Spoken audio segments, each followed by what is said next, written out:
ہمارے اکابر و اسلاف کا یہ طرز اور طریقہ رہا ہے کہ جب بھی دینی مجالس کا انعقاد ہوتا ہے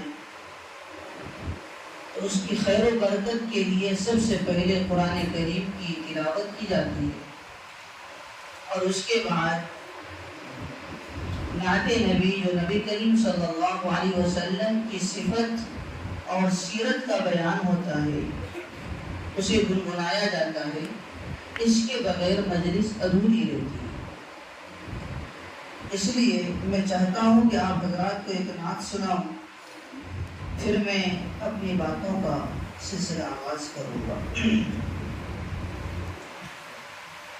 وشہر محبت جہاں مصطفیٰ ہے، وشہر محبت جہاں مصطفیٰ ہے، وہی گھر بنانے کو دل چاہتا ہے. وشہر محبت جہاں مصطفیٰ ہے، وہی گھر بنانے کو دل چاہتا ہے. وہ سونے سے کنکر وہ چاندی سی مٹی نظر میں بسانے کو دل چاہتا ہے. آپ لوگ سبحان اللہ بول سکتے ہیں اگر سمجھ میں آئے تو. سبحان اللہ بولنے میں کوئی روک نہیں. یہ حضرت حنظلہ رضی اللہ تعالیٰ ابھی شادی کر کے آئے تھے، جہاد کی آواز لگائی جا رہی ہے. اللہ کے نبی صلی اللہ علیہ وسلم نے بخارا جہاد کے لیے ابھی شادی کر کے آئے ہیں، پہلی رات ہے، قربان کر دیے، اپنی بیوی سے اجازت مانگتے ہیں. دیکھیے کیا شاعر نے لکھا ہے. جہاد محبت کی آواز گونجی، کہا حنظلہ نے یہ دلہن سے اپنی. جہاد محبت کی آواز گونجی، کہا حنظلہ نے یہ دلہن سے اپنی. اجازت اگر دو تو جام شہادت لبوں سے لگانے کو جی چاہتا ہے. اجازت اگر دو تو جام شہادت لبوں سے لگانے کو جی چاہتا ہے. یہ جنگ تبوک کا واقعہ ہے کہ جب نبی اکرم صلی اللہ علیہ وسلم نے کہا کہ ہمیں اسلحہ کی، وسائل کی، مال و دولت کی کچھ اتنی ضرورت ہے جو ہمیں جنگ میں ہمارے کام آئیں گی، تو حضرت عمر بن خطاب بہت زیادہ لے کر کے آئے. سوچنے لگے کہ آج میں حضرت ابوبکر صدیق رضی اللہ تعالیٰ عنہ سے آگے نکل جاؤں گا. حضرت عثمان غنی 100 اونٹ جو ہے بھر کر 200 اونٹ بھر کر کے لے کر کے آئے.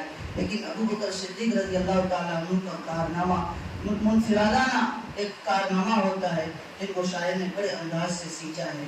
لکھا ہے جو پوچھا نبی نے کہ کچھ گھر بھی چھوڑا، تو صدیق اکبر کے ہونٹوں پہ آیا. جو پوچھا نبی نے کہ کچھ گھر بھی چھوڑا، تو صدیق اکبر کے ہونٹوں پہ آیا. وہاں مال و دولت کی کیا ہے حقیقت، جہاں جان لٹانے کو دل چاہتا ہے. وہاں مال و دولت کی کیا ہے حقیقت، جہاں جان لٹانے کو دل چاہتا ہے. وَلَلنَّاسَ أَصْغَرَ ایڑی رگڑ کر یہی کہہ رہا خیمے میں رو کر وہ ننھا سا اصغر ایڑی رگڑ کر یہی کہہ رہا تھا وہ خیمے میں رو کر اے بابا میں پانی کا پیاسا نہیں ہوں میرا سر کٹانے کو دل چاہتا ہے۔ جب نبی کریم صلی اللہ علیہ وسلم کے اشارے سے چاند کا ٹکڑا ہوا تو وہ چاند ستاروں سے کیا کہتا ہے سنیے گا، اور اچھے لگے تو دعا سے بھی نوازیے، دوا سے بھی نوازیے، اور سبحان اللہ کہہ کر کے بھی نوازیے، بڑی کنجوسی معلوم ہو رہی ہے۔ ستاروں سے یہ چاند کہتا ہے ہر دم تمہیں کیا بتاؤں دو ٹکڑوں کا عالم۔ ستاروں سے یہ چاند کہتا ہے ہر دم تمہیں کیا بتاؤں دو ٹکڑوں کا عالم۔ اشارے میں آقا کہ اتنا مزہ تھا، اشارے میں آقا کہ اتنا مزہ تھا کہ پھر جانے کو دل چاہتا ہے۔ وہ شہر محبت جہاں مصطفیٰ ہے وہیں در بنانے کو دل چاہتا ہے۔ حضرت عمر بن خطاب رضی اللہ تعالیٰ جب اسلام قبول کرتے ہیں، اور اسلام قبول کرنے سے پہلے کی حالت کیا ہوتی ہے آپ سلام خدا جانتے ہیں کہ نبی کریم صلی اللہ علیہ وسلم کو دل چاہتا ہے۔ وہ شہر محبت جہاں مصطفیٰ ہے وہیں در بنانے کو دل چاہتا ہے۔ وہ سونے سکندر وہ چاندی سی میٹھی نظر میں بسانے کو دل چاہتا ہے۔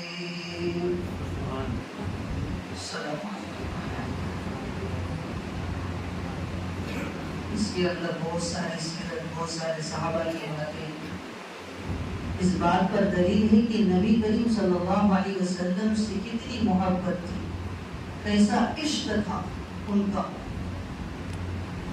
حضرت عمر بن خطاب رضی اللہ تعالیٰ جو تلوار لے کے پھر رہے تھے کہ اب تو میں کام تمامی کر دوں گا، جو وہاں کے سردار تھے اعلان کا اس کو 1000 اونٹنی انعام میں دیا جائے گا۔ اتنی بڑی رقم، اتنی بڑی دولت، نبی کریم صلی اللہ علیہ وسلم کا چہرہ دیکھ کر ساری چیزیں خبر۔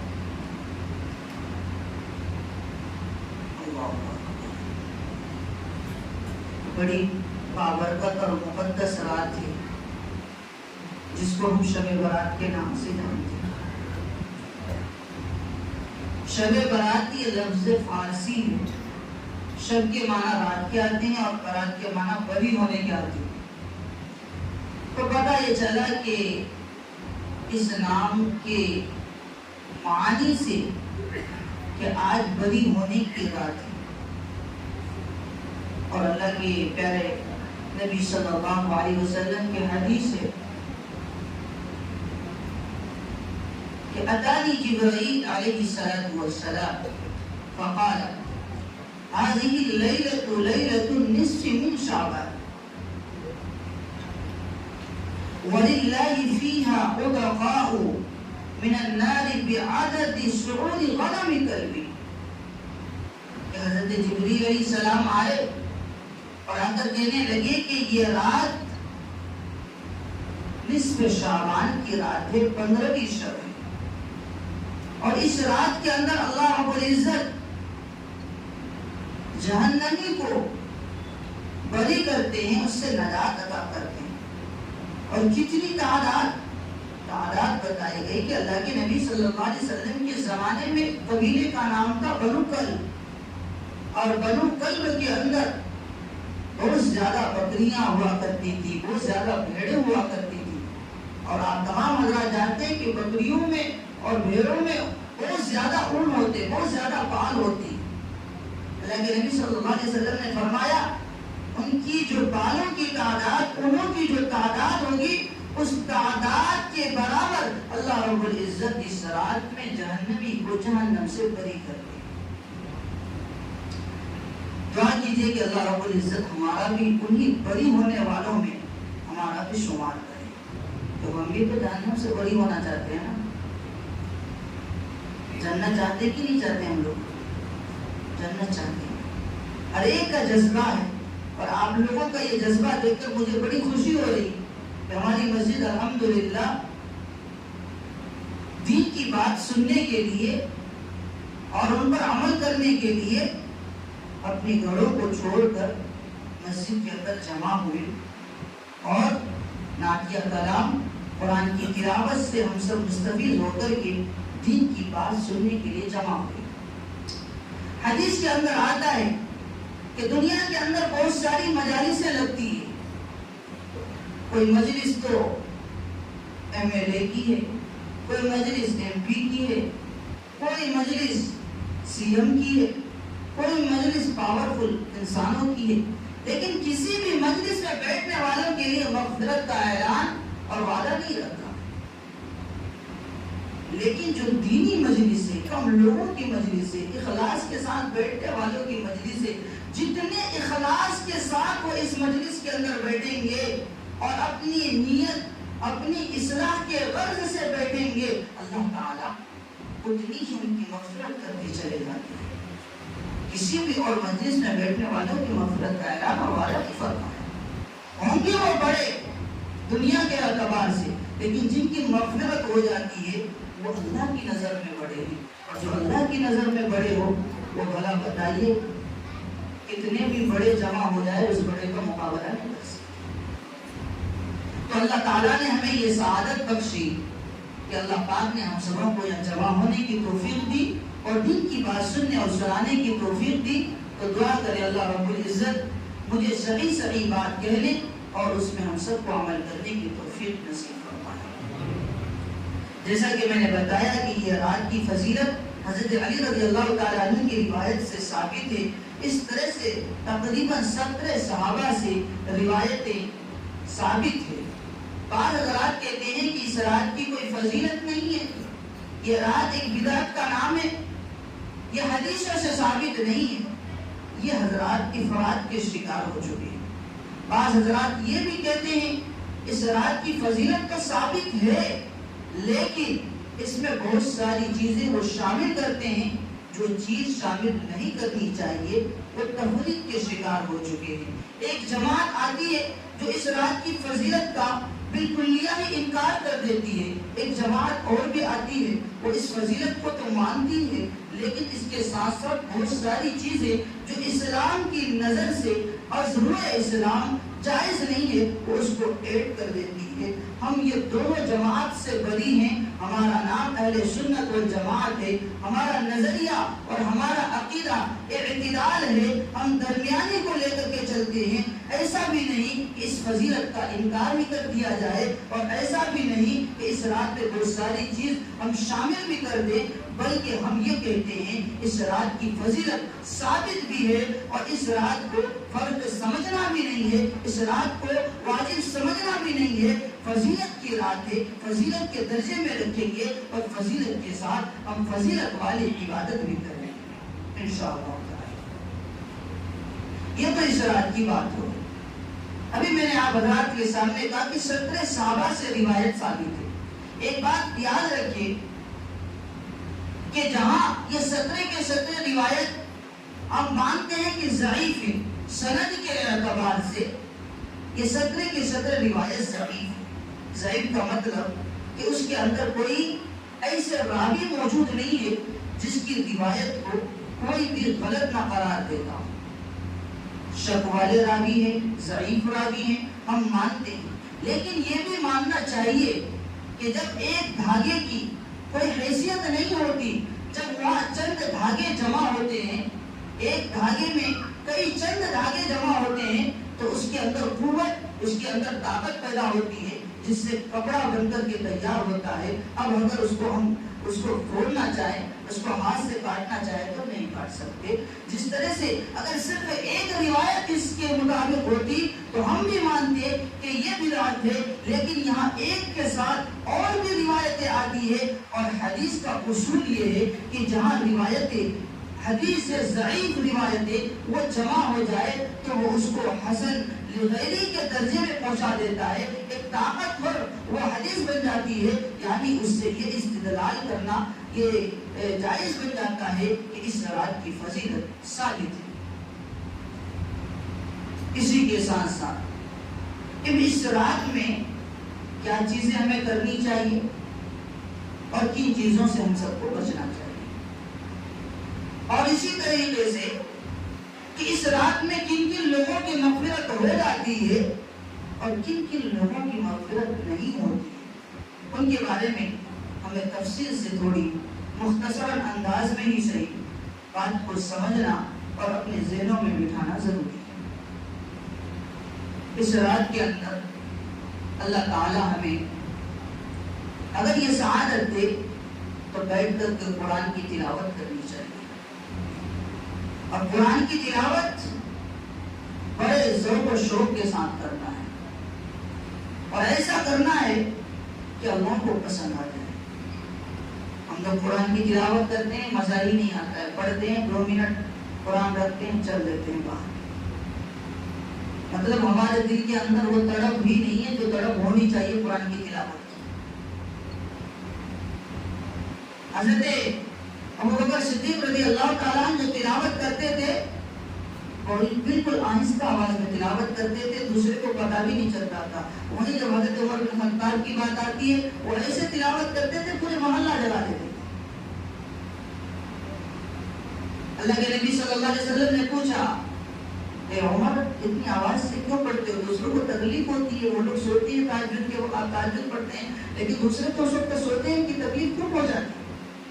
کہتے ہیں کہ اے اللہ، اس وقت اللہ رب العزت آسمانی دنیا پر اترے ہوئے ہیں اور کہتے ہیں اٹھو، الا من مستغفرین، ہے کوئی مغفرت طلب کرنے والا، ہے کسی کو روزی کی تلاش، ہے کوئی بیجا مقدمات میں پھنسے ہوئے انسان، ہے کوئی مصیبت میں تکلیفوں میں مبتلا، آؤ مصیبت کی مصیبت کو حل کرو۔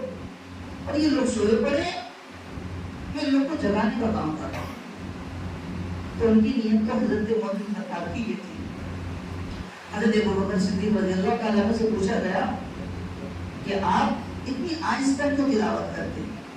وہ کہنے لگے، کیا اللہ کے نبی صلی اللہ علیہ وسلم، میں اللہ کے لیے پڑھتا ہوں اور میرا اللہ اتنے میں بھی سن لیتا ہے، میرا اللہ اتنے میں بھی سن لیتا ہے، تو میں اللہ کے لیے پڑھتا ہوں، میرا اللہ اتنے میں بھی سن لیتا ہے تو مجھے کافی ہو جاتا ہے۔ اگر میں خدا نخواستہ آواز سے پڑھ دیا اور کچھ لوگ آ کر کہتے دیکھو ابوبکر صدیق قرآن کی تلاوت کر رہے ہیں اور میرے اندر تھوڑی سی بھی ریاکاری کی بدبو آ گئی، میرا تو پڑھنا بیکار ہو جائے گا۔ تو میرے دوستو، اگر ہمیں زور سے پڑھنا ہے تو حضرت عمر بننا ہے، اگر آہستہ پڑھنا ہے تو حضرت ابوبکر صدیق بننا ہے۔ اگر ہم زور سے تلاوت کرتے ہیں تو ہمارا یہ عمل نہ ہو کہ ہم 4 لوگوں کو دکھانے کے لیے قرآن کی تلاوت کر رہے ہیں، بلکہ یہ ہو کہ یہ جو لوگ ادھر ادھر بیٹھے پھر رہے ہیں، ادھر ادھر گھوم رہے ہیں، نہیں پڑھ رہے ہیں، وہ بھی آ کر کے ہمارے ساتھ قرآن کی تلاوت کریں۔ اور آہستہ پڑھ رہے ہیں تو یہ مقصد ہو کہ ہمیں کسی کو نہیں سنانا ہے، اللہ کو سناتے ہیں، سمجھا جاتا ہے۔ اور قرآن کریم میں اللہ رب العزت نے فرمایا کہ اِنَّا نَحْنُ نَزَّلْنَا الذِّكْرَ وَإِنَّا لَهُ لَحَافِظُونَ، کہ ہم نے قرآن کریم کی حفاظت کی ذمہ داری خود لی، اور کیا فرمایا؟ حافظون، حافظ یہ حافظ کی جماعت ہے، حافظون، حافظانی، حافظون، یہ حافظ لوگ جو ہوتے ہیں قرآن کریم ان کے سینوں میں جو محفوظ ہوتے ہیں، ان کے سینوں کے ذریعے سے اللہ رب العزت نے اس قرآن کریم کی حفاظت و ذمہ داری کا اعلان کیا ہے۔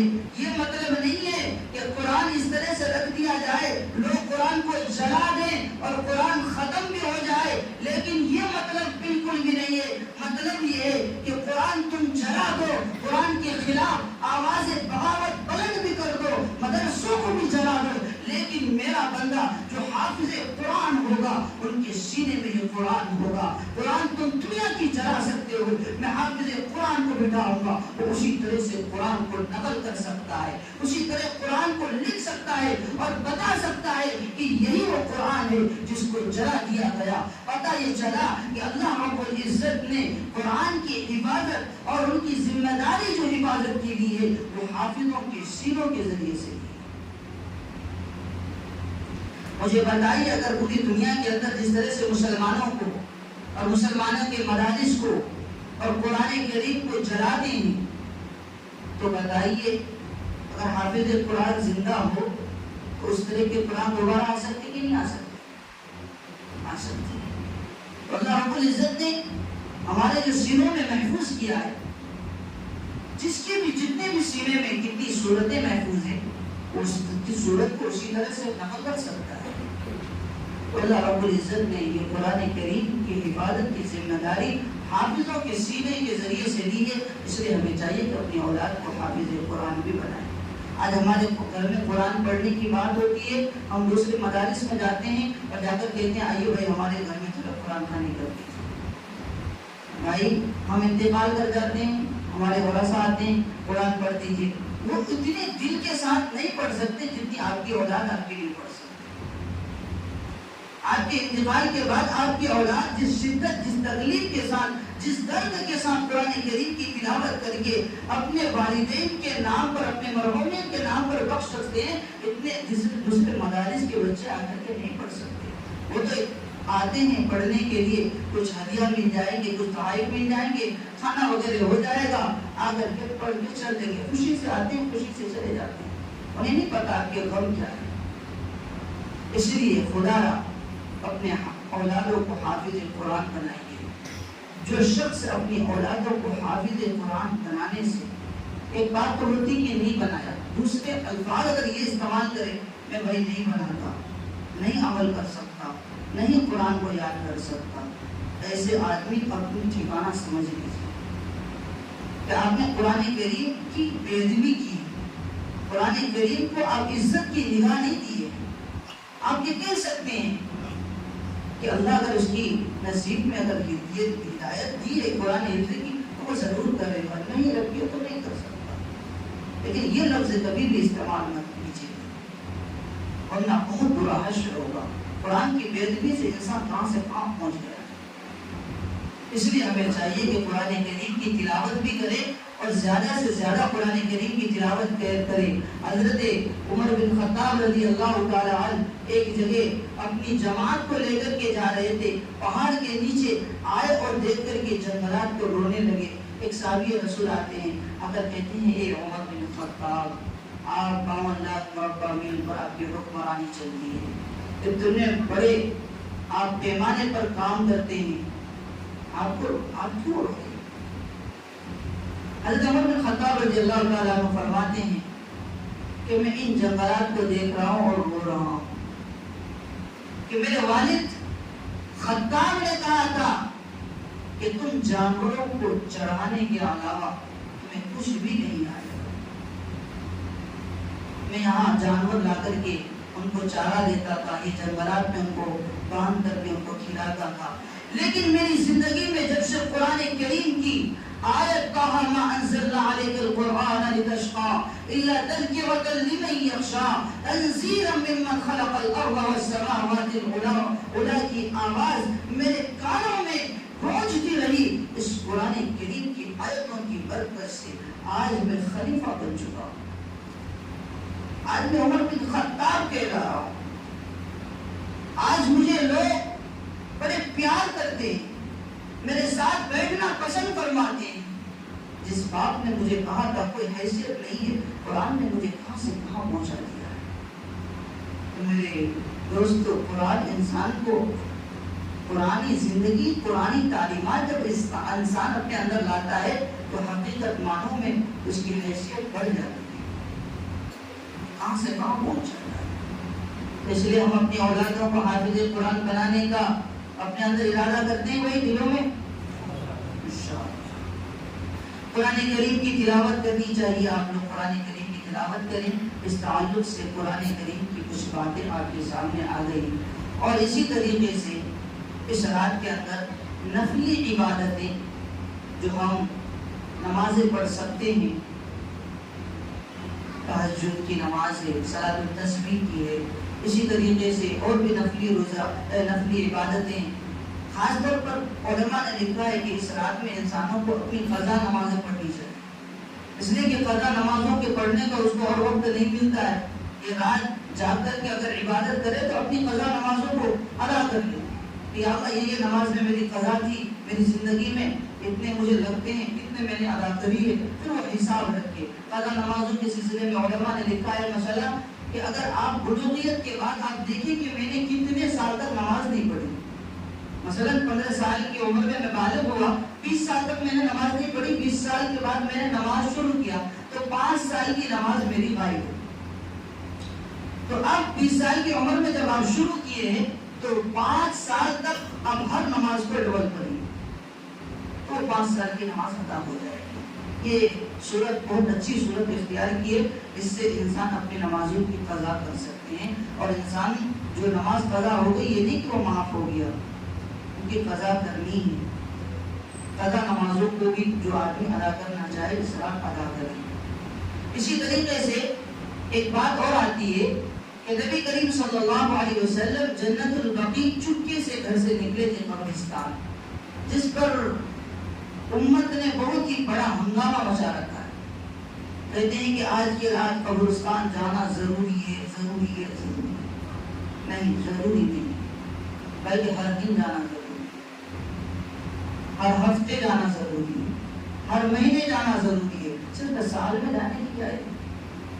اگر آپ قبرستان جائیں گے، قبروں کو دیکھیں گے، آپ کو فکر آخرت آپ کے دل کے اندر آئے اور آپ یہ محسوس کریں گے یہ آدمی جو ابھی یہاں سویا ہوا ہے نا، مجھے بھی آپ کے یہاں سونا ہے، اور یہ واحد ایسی زمین ہے جس کو خریدنے کی، رجسٹر کرنے کی ضرورت نہیں ہے، آپ کو فری میں مل جائے گی۔ لیکن اس کے اندر جو چیزیں ہیں نا وہ فری سے ملنے والی نہیں ہے، ان کے اندر بالکل اندھیری ایک کوٹھری ہے۔ باہر سے جب ہم مٹی دیتے ہیں نا، کہیں سوراخ ہو جائے تو ہم کہتے ہیں کہ مٹی تو کیڑا چلا جائے گا، تھوڑی سی روشنی ملنے کی ایک امکان تھی، وہ بھی ہم بند کر دیتے ہیں، کس کی ڈر سے؟ کیڑوں کی ڈر سے۔ تو پتا چلا کہ اندر بالکل ہی روشنی نہیں ہے۔ اور گھر میں ہم لوگ سو رہے تھے گدوں میں، اے سی میں، اور اچھی طریقے سے سوتے تھے، نہ وہاں کوئی بچھونا ہے، نہ کوئی گدا ہے، نہ اوڑھنے کے لیے لحاف ہے، نہ وہاں کوئی اے سی کا انتظام ہے، نہ ٹھنڈی کے لیے لحاف ہے۔ تو آپ کو اور ہم کو ضرورت ہے وہاں کی اے سی کی بھی، ضرورت ہے وہاں کے بچھونے کی بھی، اور ضرورت ہے وہاں کے ہم سب کے لباس کی بھی۔ صرف کفن دے کر کے ہمیں لٹا دیا جاتا ہے۔ گھر میں دنیا میں کتنے عالیشان اور کتنے نہایت شاندار کپڑے پہن کر کے چلتے ہیں، وہاں اندھیرا ہے، وہاں روشنی نہیں ہے، وہاں کی روشنی کا انتظام کیجئے اس دنیا میں رہ کر کے۔ اگر آپ قبر کے اندھیریوں سے، قبر کے تمام مصائب سے بچنا چاہتے ہیں تو آپ اپنی زندگی کے اندر نماز کو بھی اپنائیے، روزہ کو بھی اپنائیے، قرآن کی تلاوت کو بھی اپنائیے، ذکر و اذکار کو بھی اپنائیے، حج کو بھی اپنائیے، اور یہ تمام کی تمام چیزیں کر کے جائیے۔ پھر وہاں اپنے آپ کو بڑے خوش پائیں گے، اور وہاں جنت کی روشنی بھی ہوگی، جنت کی خوشبودار ہوائیں اے سی کی شکل میں آپ کو فراہم کی جائے گی، جنت کے لباس بھی عطا کیے جائیں گے، اور جنت کے بچھونے بھی عطا کیے جائیں گے۔ تو کیا ہم یہ چاہتے ہیں کہ نہیں بھائی؟ چاہتے ہیں نا؟ تو اس رات کے اندر جو قبرستان ہم جاتے ہیں، اگر زندگی میں ایک بار یہ سمجھ کر کہ اللہ کے نبی صلی اللہ علیہ وسلم جنت البقیع گئے تھے چپکے سے، میں بھی اس سنت کو زندہ کرنے کے لیے چلا جاتا ہوں، بہت اچھی بات ہے، وہ سنت کو آپ زندہ کریں۔ اور علماء نے مسئلہ یہاں تک بھی لکھا ہے کہ اگر آدمی چپکے سے اور بھی کسی شب برات میں جانا چاہے کبھی کبھار کہ چلو آج جی چاہتا ہے قبروں میں جاؤں، دیکھ کر کے آؤں، زیارت کر کے آؤں، فاتحہ پڑھ کے آؤں، تو اس کی جانے کی اجازت لکھی ہے، لیکن ضروری سمجھ کر کے جانا کہ یہ شب برات کی رات کا ایک حصہ ہے، یہ سنت نبوی ہے، اس میں جانا ہی چاہیے، یہ جائز ہے۔ اور قبرستان کے اندر چراغاں کرنا، روشنی کرنا، وہاں جا کر کے موم بتی جلانا، یہ اسلام کی روح سے بالکل بھی جائز نہیں۔ قبرستان ایسے وقت میں جانا چاہیے اندھیرا ہو، آپ کو محسوس ہو اس کا کہ ہم کہاں آئے، ہم لوگ گھروں میں سوتے رہتے ہیں اور یہ لوگ اندھیروں میں یہاں رہتے ہیں، ہمیں بھی تو اندھیرے میں آنا ہوگا۔ اس سے سبق لینے کی ضرورت ہے۔ جب آپ وہاں روشن کر دیں گے، چراغ جلا دیں گے، تو قبرستان جانے کا جو مقصد ہے، فکر آخرت، اپنی موت کی یاد، وہ آپ بالکل بھی وہ سبق حاصل کر کے نہیں آ سکتے۔ وہاں سے جیسے خوشی سے گئے تھے نا، وہاں سے بھی خوشی سے واپس آئیں گے، کوئی سبق ہی نہیں ملے گا۔ تو ہماری زندگی میں ہر چیز میں ہم کو سبق حاصل کرنے کی ضرورت ہے، تو سبق اس طریقے سے ملے گا۔ ہم لوگ کرتے ہیں، سب کچھ کرتے ہیں، لیکن اس کو طریقے کے مطابق نہیں کرتے، جس کی وجہ سے ہماری زندگی میں کوئی چینجنگ، تبدیلی نہیں آتی۔ ہماری تبدیلی تبھی آئے گی جس چیز کو جس درجے میں رکھا گیا ہے اس درجے کے مطابق عمل کریں گے، تو اس چیز میں چینجنگ اور تبدیلی ہماری زندگی کے اندر انقلاب آئے گا۔ بہت سارے حضرات آج کی رات کو نہانا ضروری سمجھتے ہیں۔ اگر بھائی غسل کرنا ہے، اگر فرض یا واجب ہے تو آپ غسل کر سکتے ہیں، اس کی اجازت ہے، لیکن یہ سمجھنا کہ شب برات کے ابھی مجھے ایک صاحب ملے تھے، مجھے یہ کہنے لگے آپ کو بیڑی کے پتے ملے کہ نہیں ملے؟ میں نے کہا یہ کیا مسئلہ ہے بھائی؟ مجھے کہہ رہے بیڑی کے پتے ملے کہ نہیں ملے؟ میں نے کہا اچھا کچھ مسئلہ ہے کیا بتائیے؟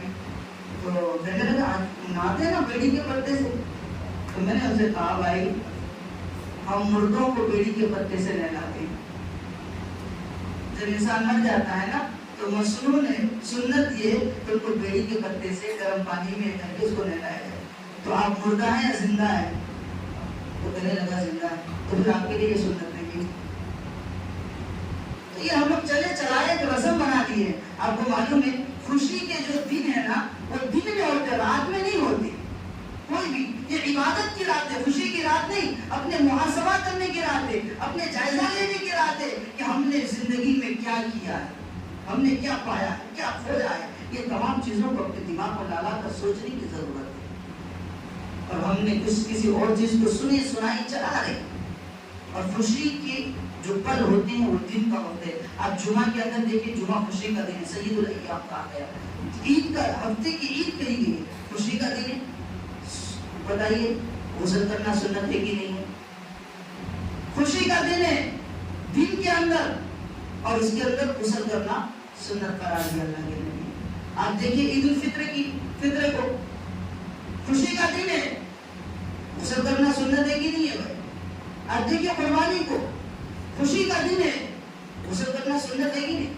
تو غسل سنت وہاں بنا ہے جو دن ہو اور خوشی کے لمحات ہو، جس کو اسلام نے خوشی کا ٹائٹل دیا ہو۔ اگر رات کوئی سی بھی خوشی کی رات نہیں ہے جس کے اندر نہا کر کے آنے کی ضرورت ہو، جس میں اللہ کے نبی نے نہایا ہو یا نبی نے اس کو سنت قرار دیا ہو۔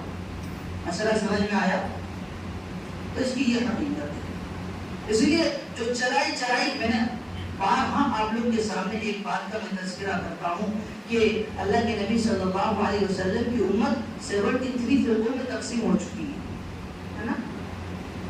بار بار یہ لفظ میں اس لیے دہراتا ہوں کہ آپ لوگوں کو ہم کو صحیح دین سمجھنے کی ضرورت ہے۔ صحیح دین، اس میں سے 72 فرقے جہنمی ہے، جو مسلمان ہوں گے، کوئی غیر نہیں۔ اللہ کے نبی نے اپنی امت کا غیر امت میں داخل نہیں ہوتا، امت میں جو داخل داخل ہوتا ہے وہ اہل ایمان داخل ہوتا ہے، اہل اسلام داخل ہوتا ہے، ان میں سے 72 فرقے جہنمی ہوں گے، صرف ایک ہی فرقہ جنتی ہوگا۔ مجھے بتائیے کیا وہ اسلام کے نام لیوا نہیں؟ کیا وہ مسلمان نہیں؟ کیا وہ قرآن پڑھتے نہیں؟ ہر چیز کرتے ہیں، لیکن اس کے اندر ایسی چیز بھی داخل کرتے ہیں جو اسلام ہی نہیں ہے، اسلام کے نام پر اس چیز کو عبادت سمجھ کے کرتے ہیں۔ اللہ کے نبی صلی اللہ علیہ وسلم سے پوچھا گیا بتائیے پھر وہ کون سا فرقہ ہوگا جو جنتی ہوگا؟ اللہ کے نبی نے فرمایا ما انا علیہ و اصحابی، جو میرے طریقے پر، میرے صحابہ کی طریقے پر، میں نے نبی کریم صلی اللہ علیہ وسلم کی سیرت کو دیکھا ہے، سیرت کو پڑھا ہے، میرے نبی نے کبھی بھی شب برات کی رات میں نہایا نہیں ہے، میں نے نبی کی سیرت کو دیکھا ہے، میں نے صحابہ کی سیرت کو دیکھا ہے، صحابہ کے طریقے پر چلنے والے ہی کامیاب ہوئے، صحابہ کی سیرت کو بھی پڑھا ہے، کوئی صحابہ سے یہ ثابت نہیں ہے کہ انہوں نے کبھی شب برات کی رات کو نہ منایا۔ تو بھائی ہم سب کو صحیح دین سمجھنے کی ضرورت ہے، ہم میں ہی ہمارے ایسے لوگ موجود ہیں جو ہم سب کو ڈائیورٹ اور اپنے دین کو، صحیح دین کو سمجھنے اور سمجھانے سے بالکل ہی الگ کرتے ہیں۔ اس لیے صحیح کوئی شیعہ ہیں، کوئی سنی ہے، کوئی بریلوی ہے، کوئی دیوبندی ہے، کوئی کچھ ہے، کوئی کچھ ہے، بہت سارے فرقوں میں، اس لیے کہتے ہیں بہت سارے غیر بڑے بڑے اسلام قبول کرنا چاہتے تھے، اسلام قبول کرنا چاہتے، لیکن جب اس کو کہا گیا ارے تم مسلمان تو ہونا چاہتے ہو لیکن کون سی جماعت پہ جانا چاہتے ہو؟ سیاہ، سنی، بریلوی، دیوبندی، اہل حدیث، کس میں جانا چاہتے ہو؟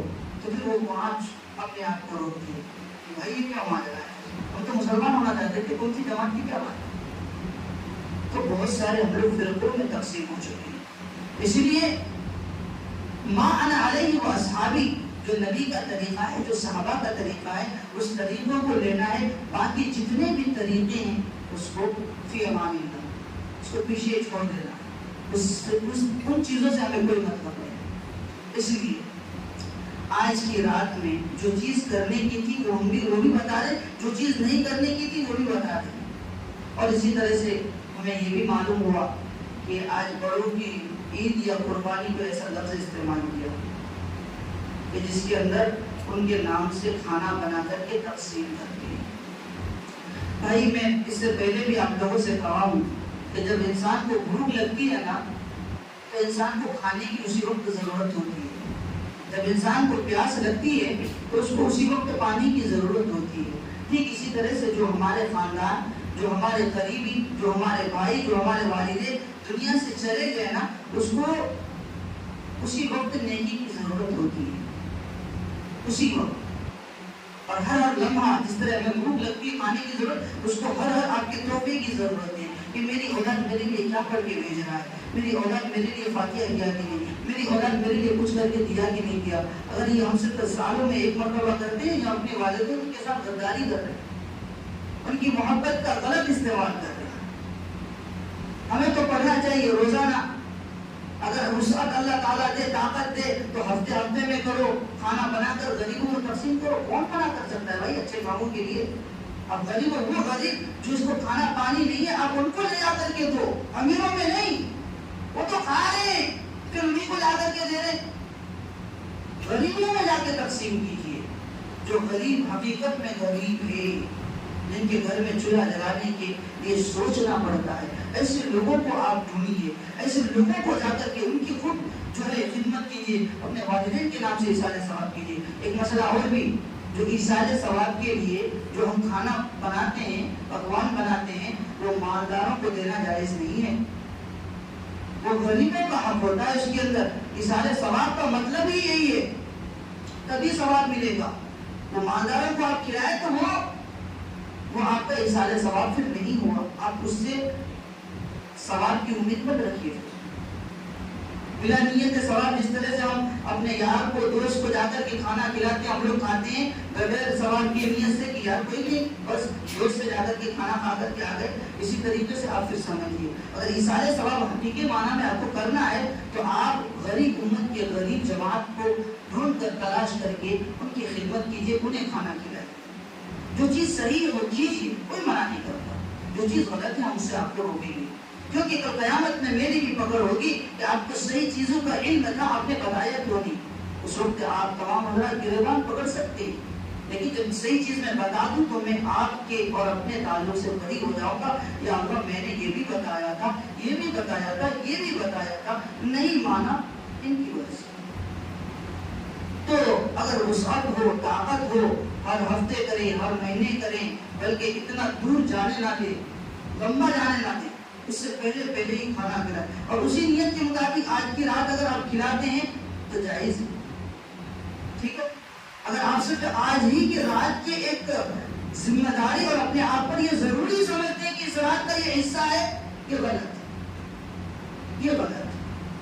اور جس کے بارے میں کہا کہ من احدث فی امرنا ھذا ما لیس منہ فہو رد، کہ جو شریعت کے اندر کوئی نئی چیز پیدا کرے جو نبی کریم صلی اللہ علیہ وسلم سے ثابت نہ ہو، صحابہ سے ثابت نہ ہو، ولم عہد الصحابہ، صحابہ کے زمانے میں وہ چیز نہ رہی ہو، تو وہ چیز بدعت کہلاتی ہے۔ اور البدعۃ کل ضلالہ، کل بدعۃ ضلالہ، اور ہر بدعت گمراہی کی طرف لے جانے والی ہے، اچھائی کی طرف نہیں۔ یاد رکھیے گا، جو عمل ہم کرتے ہیں اس عمل کے بعد اگر ہم سب کو اچھے عمل کرنے کی، ہم سب کو اللہ ہدایت دے، نصیب میں ہدایت دے، اور باہر جو گناہ کے کام سے ہم بچتے اور بچائے، تو سمجھیے وہ عمل میرا صحیح تھا، وہ اللہ کی نظر میں قبول ہو چکا، اس لیے مجھے اچھے کام کی اور ہدایت مل رہی ہے۔ اگر آپ کے دماغ میں کوئی اور خیال چل رہے ہیں، پھر گناہ آ رہا ہے، تو سمجھیے وہ عمل آپ کا غلط تھا، وہ گناہ کا راستہ تھا۔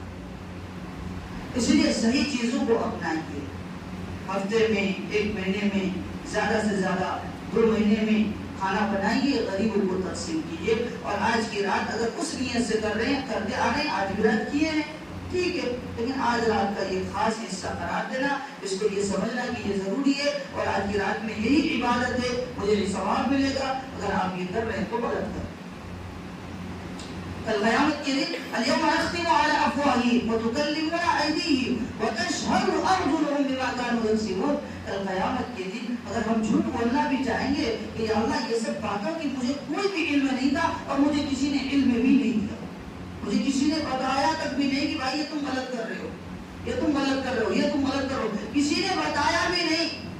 اگر جھوٹ بولنا بھی چاہے گا نا تو زبان پر مہر لگانی چاہیے، پٹی لگا دیں، اور انسان کا جسم، انسان کے اعضاء، ہاتھ پیر خود بخود گواہی دینے لگ جائیں گے، یا اللہ فلاں مسجد میں فلاں صاحب نے ان کو یہ باتیں بتائی تھی، بتانے کے باوجود یہ خود چل کر کے گیا تھا، اپنے پیروں سے چل کر کے گیا تھا، وہاں بیٹھا بھی تھا، چائے بھی پی تھی، ہر چیزیں کری تھی، لیکن پھر بھی آج یہ جھوٹ بول رہا ہے۔ نہیں، یہ اللہ یہ وہ تھا موجود تھا، ہم جھوٹ نہیں بول سکتے، یہ سرکاری اللہ کی گواہ ہے۔ وَنَضَعُ الْمَوَازِينَ الْقِسْطَ لِيَوْمِ الْقِيَامَةِ فَلَا تُظْلَمُ نَفْسٌ شَيْئًا۔ اللہ تعالیٰ میزان ترازو میں ہمارے اعمال کو رکھ دیں گے، اور اس کے اندر کوئی زیادتی نہیں کریں گے، کوئی کمی نہیں کریں گے۔ آدمی جب دیکھے گا مَا لَا يُغَادِرُ صَغِيرَةً وَلَا كَبِيرَةً إِلَّا أَحْصَاهَا، یا اللہ آپ تو چھوٹے بڑے کسی کو بھی نہیں چھوڑا۔ اگر انسان یہ سوچے گا کہ یا اللہ یہ تو کیا ہی نہیں تھا میں، تو اس کو دکھایا جائے گا یہ کر کے آئے ہو۔ اللہ تعالیٰ کسی کے اوپر ظلم نہیں کرتا، فَلَا تُظْلَمُ نَفْسٌ شَيْئًا، اللہ تعالیٰ کسی بھی انسان کے اوپر ظلم نہیں کرتا۔ کیوں نہیں کرتا معلوم؟ اللہ تعالیٰ کی تمام صفات جو ہے وہ بہت بڑائی کی ہے۔ اللہ اکبر، اللہ سب سے بڑا ہے، اللہ سب سے بڑا ہے۔ اللہ غفور الرحیم، تو غفور الرحیم میں سب سے بڑا غفور الرحیم ہے۔ اللہ تعالیٰ رزاق ہے، سب سے بڑا رزاق ہے، ہر چیز میں بڑائی ہے، ہر چیز میں بڑائی ہے، ہر چیز میں بڑائی ہے۔ اگر ظلم بھی ہوتا تو ظلم میں بھی بہت بڑے ہوتے، اور جب بہت بڑا ہوتا تو ظلم کرتے تو ختم ہو جاتی دنیا پر بھی۔ اس لیے اللہ تعالیٰ ظلم کرنے والے نہیں ہے، یہ کبھی مت سوچیے گا کہ اللہ ہر چیز میں بڑی ہے تو ظلم میں بھی بڑے ہوں گے، اور جب ظلم میں بڑے ہوں تو پورا ختم ہو جائے گا۔ اس لیے اللہ کبھی بھی ظلم نہیں کرتا۔ اور اللہ کی کبریائی ہمیں سمجھ میں کیوں نہیں آتی معلوم؟ ہم یہ دنیا کو دیکھتے ہیں، اپنے دماغ میں سوچتے ہیں کہ یہ دنیا کہاں تک ہوگا، ہم آسمانوں کو دیکھتے ہیں کہ یہ آسمان کی بلندی اور یہ آسمان کہاں تک ہے، ایسا محسوس ہوتا ہے کہ وہاں جا کے آسمان گر گیا ہے، وہاں جب جاتے ہیں تو وہاں آسمان اور اوپر ہے، جیسے یہاں دیکھے تو ویسے وہاں ہے، پھر محسوس ہوتا ہے کہ فلاں پہاڑ میں گرا ہوا ہے، وہاں جاتے ہیں تو وہاں اور اوپر ہے۔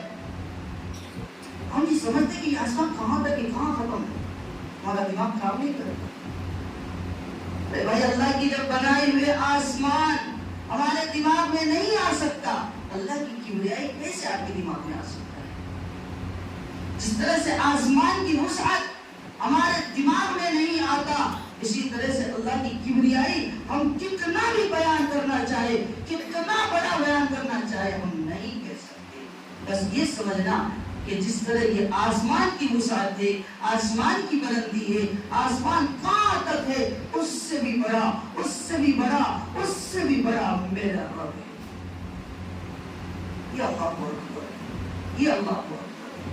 اس لیے اپنی اولادوں کو بھی ہمیں اللہ اکبر یہ صدا بھی لگوانی چاہیے، اور اولادوں سے سوال کرنی چاہیے، اولادوں کی تربیت بھی صحیح سے کرنی چاہیے، اور ان کو یہ بھی یقین دلانا ہے کہ کھانا بیٹا ہم نہیں دیتے، اللہ دیتا۔ یہ یقین اگر دیں گے تو وہ سوال پہ سوال کرے گا۔ جیسے اللہ کے تعلق سے اگر سوال کرنا شروع کیا نا، آپ خوش ہو جائیے کہ اس بچے کے دل میں اللہ کی محبت آ رہی ہے، اس بچے کے دل میں اللہ کی محبت آ رہی ہے، اس لیے یہ اللہ کے متعلق سوال کر رہا ہے۔ آپ جانتے ہیں خواجہ قطب الدین بختیار کاکی کو، کاکی لفظ فارسی اس کے معنی بھی روٹی کے آتے ہیں۔ اس کی ماں اس کی تربیت کیا کرتی ہے کہ وہ اپنے بچے سے کہتی ہے کہ بیٹا کھانا میں نہیں دیتا، کھانا اللہ دیتا ہے، کھانا میں نہیں دیتی، کھانا اللہ دیتا ہے، تم نماز پڑھو کھانا مل جائے۔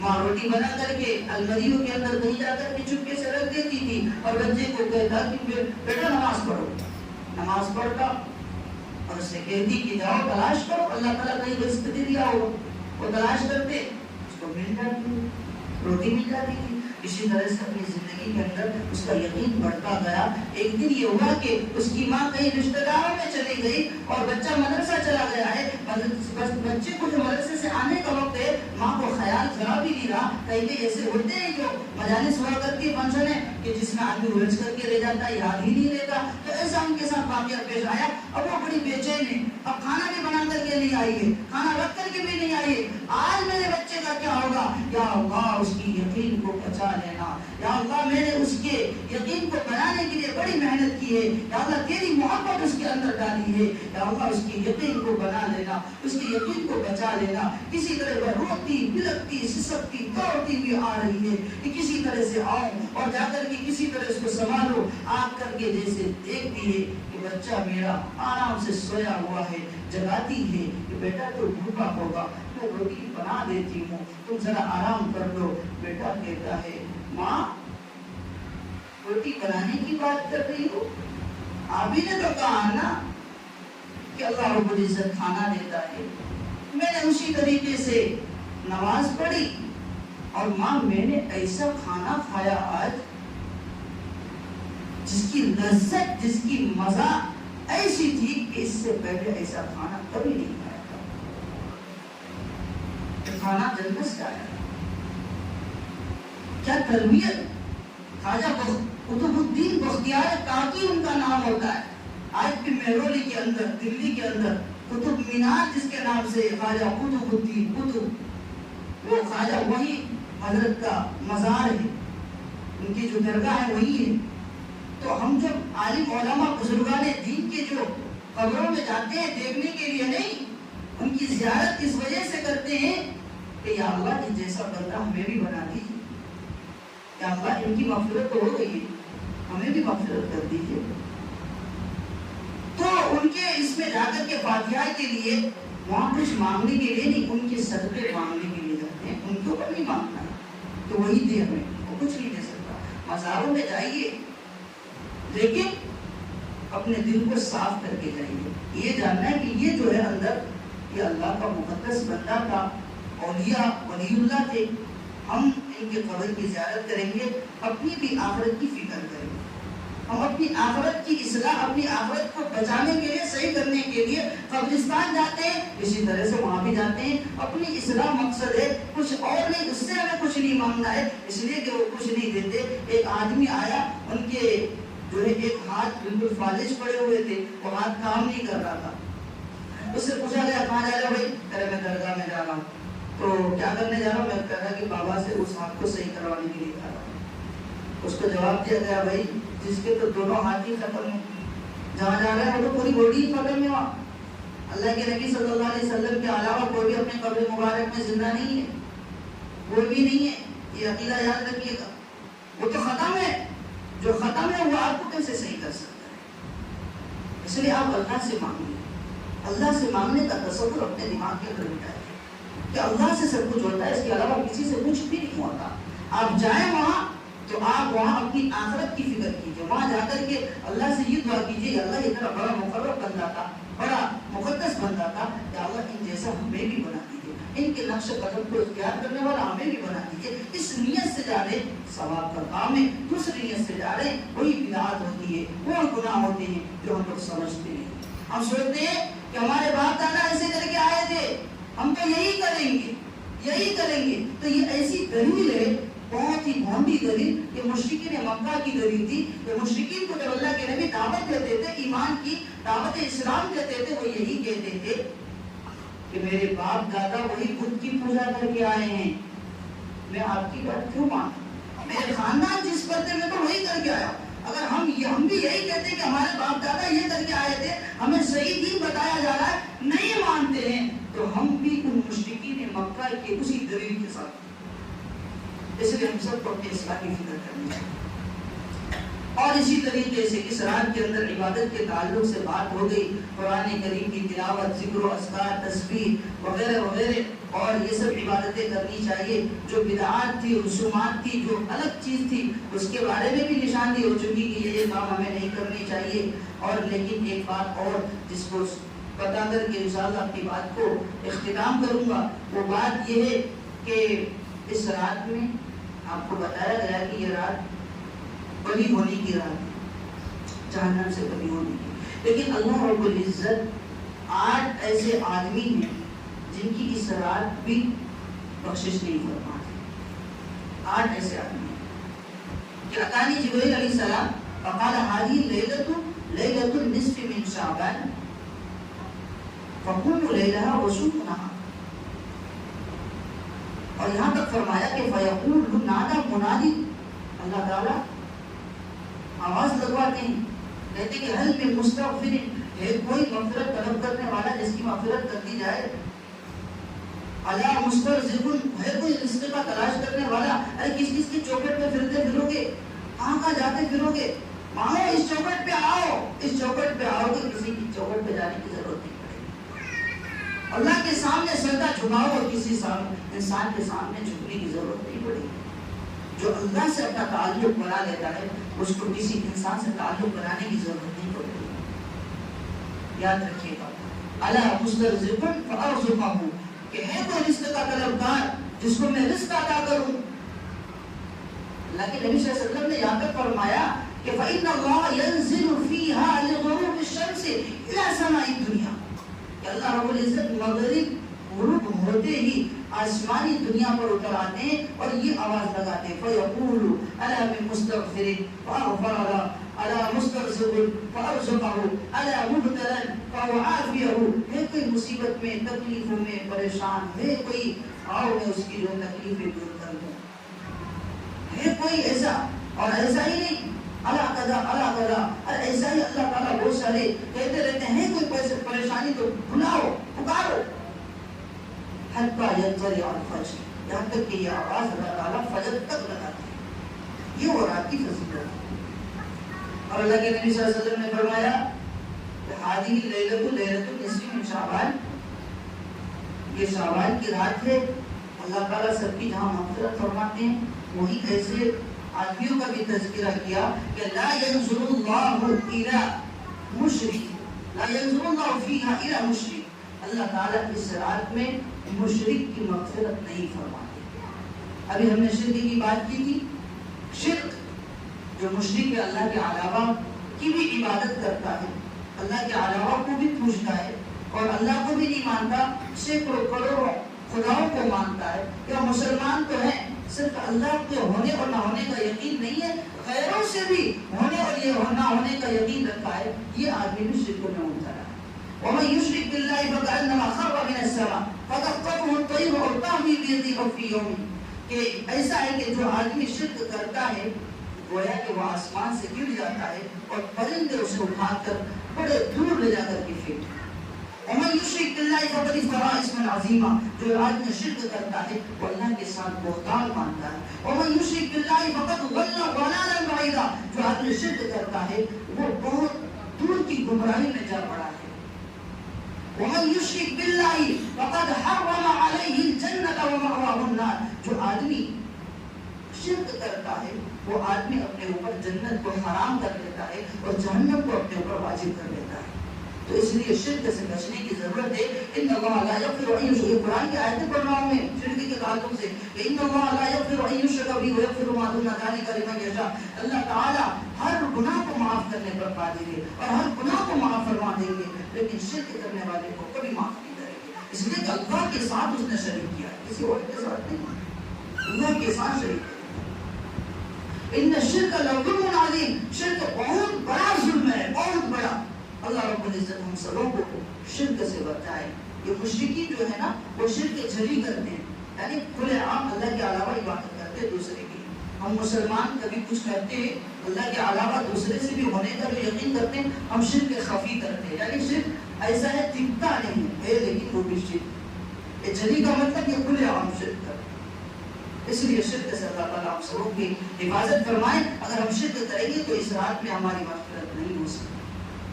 دوسرے فرمایا وَلَا إِلَى مُسَاكِنِينَ، اللہ تعالیٰ کینہ پرور، جس کے دل میں بغض ہے، جس کے دل میں حسد ہے، جس کے دل میں محبت کی بجائے نفرت کے بیج جنم لے رہے ہیں دوسرے بھائی کے تعلق سے، میں اسے گرا دوں گا، مجھے ترقی ہو نہ ہو، اس کی بھی ترقی نہیں ہونی چاہیے، مجھے کار ملے نہ ملے اس کو تو نہیں ملنی چاہیے، مجھے وہ نوکری ملے نہ ملے اس کو تو بالکل ہی نہیں ملنی چاہیے۔ یہ جو جلن ہے ہمارے اندر، حسد ہے۔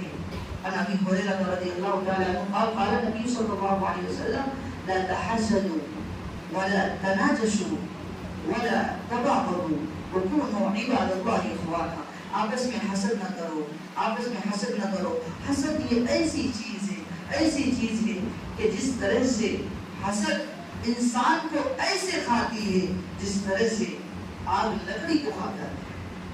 ہم جس سے جلیں گے نا اللہ تعالیٰ اس کو اور ترقی دیتا جائے گا، اور بھی ترقی دیتا جائے گا۔ ہم جس سے نفرت کریں گے لوگ اس سے اتنی محبت کرتے چلے جائیں گے۔ ہم بھی اس عذاب میں ایک طرح کے مبتلا ہو چکے ہیں۔ حسد کرنے والا خود ایک اپنے حسد کے عذاب میں مبتلا ہے، اس کی خوشی نہیں ہے دوسرے کی خوشی دیکھی جائے۔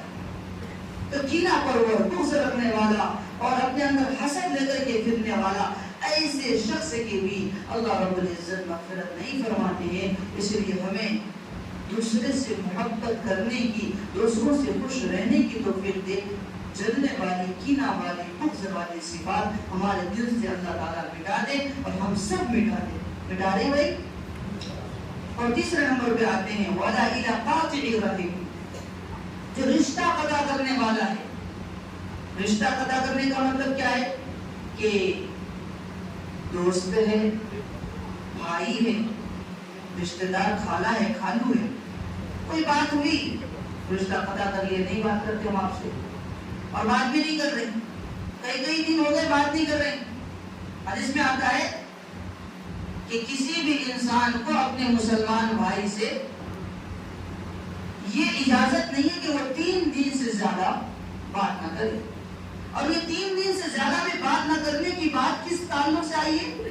اس تعلق سے آئی ہے کہ جب آپسی کوئی رشتہ داری خراب ہو گئی تو 3 دن سے زیادہ، اب 3 دن تک، جیسے اسلام میں 3 دن تک غم منانے کی اجازت ہے، مر جائے کوئی تو اسی طرح سے 3 دن تک بات نہ کرنے کی اجازت ہے۔ اگر 3 دن سے زیادہ ہم بات نہیں کریں گے تو پھر اسلام کی پکڑ میں آ جائیں گے، اسلام کی پکڑ میں آ جائیں گے۔ اسلام کی پکڑ سے ہم سب کو بچنا ہے۔ اس لیے اسلام نے یہاں تک کہا ہے کہ آدمی جب مسلمانوں سے رشتہ قطع کرتا ہے تو قرآن کی آیت ہے کہ الذین ینقضون عہد اللہ من بعد میثاقہ ویقطعون ما امر اللہ به ان یوصل ویفسدون فی الارض، اللہ تعالیٰ نے جن رشتوں کو برقرار رکھنے کا اور ان رشتوں کو لے کر کے چلنے کا حکم دیا ہے، یہ انسان اس رشتوں کو توڑ رہا ہے۔ اولئک لهم اللعنۃ وعلیہم سوء الدار، اس آدمی کے اوپر اللہ کی لعنت ہوتی ہے کہ برے ٹھکانے اور برے گھر کے اندر داخل ہو۔ اس لیے ہمیں چاہیے کہ ہم جو رشتہ قطع کریں، قطع نہ کریں، 2 دن تک غم منانے، 3 دن تک نہ بات کرے، لیکن 3 دن کے بعد حدیث میں آتا ہے جو سب سے پہلے ملے گا نا، سب سے پہلے تو اس آدمی کے اندر عاجزی ہے، اس آدمی کے اندر انکساری ہے، اس آدمی کے اندر اپنے آپ کے چھوٹا پن ہونے کی صفت ہے، یہ آدمی کی مغفرت سب سے پہلے ہوگی، اس لیے کہ اپنے آپ کو چھوٹا سمجھا ہو جاتا ہے۔ اور یہ تو پرسنلی جو ہو گیا، لیکن جو بات آتی ہے کہ 3 دن سے زیادہ بلکہ زمانے بھر بھی بات نہ کیے جائے، وہ تب ہے جب کوئی انسان ہمیں یہ کہے کہ تم اسلام کے خلاف کام کرو، تم قرآن کے خلاف کام کرو، تم نبی کریم صلی اللہ علیہ وسلم کی تعلیمات کے خلاف کام کرو۔ کوئی نبی کریم صلی اللہ علیہ وسلم کی تعلیمات کو لے کر غلط کہے، برا بھلا کہے، تو اس سے رشتہ زندگی بھر کے لیے قطع کر لینا ہے۔ اس سے ہمارا کوئی ناتا نہیں جو شان رسالت میں گستاخی کرے، جو نبی کریم صلی اللہ علیہ وسلم کی تعلیمات بکواسات کرے، جو اللہ کے خلاف کام کرے اور اللہ کے علاوہ کی باتوں کی جو ہمیں حکم دے، اس سے ہمارا کوئی بھی رشتہ نہیں۔ جس سے اللہ کا کوئی رشتہ نہیں، جس سے نبی کا کوئی رشتہ نہیں، ہمارا کیا رشتہ ہو سکتا ہے؟ ایسے رشتوں سے زندگی بھر خدا تعلق کرنا ہے جو دین کے تعلق سے۔ اور اسی طریقے سے تیسرے نمبر پر آتے ہیں، چوتھے نمبر پر ولا الہ مسبل، یہ بڑا اہم ہے، بہت اہم، کہ جو انسان ٹخنوں سے نیچے پائجامہ، تہبند، پینٹ اور کچھ بھی جو بھی لٹکا کر کے چلتے ہیں، ایسے آدمی کی بھی اس رات مغفرت نہیں ہوتی۔ اللہ کے نبی صلی اللہ علیہ وسلم کی حدیث ہے ما اسفل من الکعبین من الازار فی النار، کہ وہ آدمی جہنم میں جائے گا جس کے پیر اور ٹخنوں کے نیچے پاجامہ یا ازار ہو یا تہبند ہو، اس لیے کہ یہ تکبر کی علامت ہے، بڑائی کی علامت ہے، تکبر کی علامت جس کے اندر آ گئی اللہ تعالیٰ اس کی بخشش نہیں فرماتے۔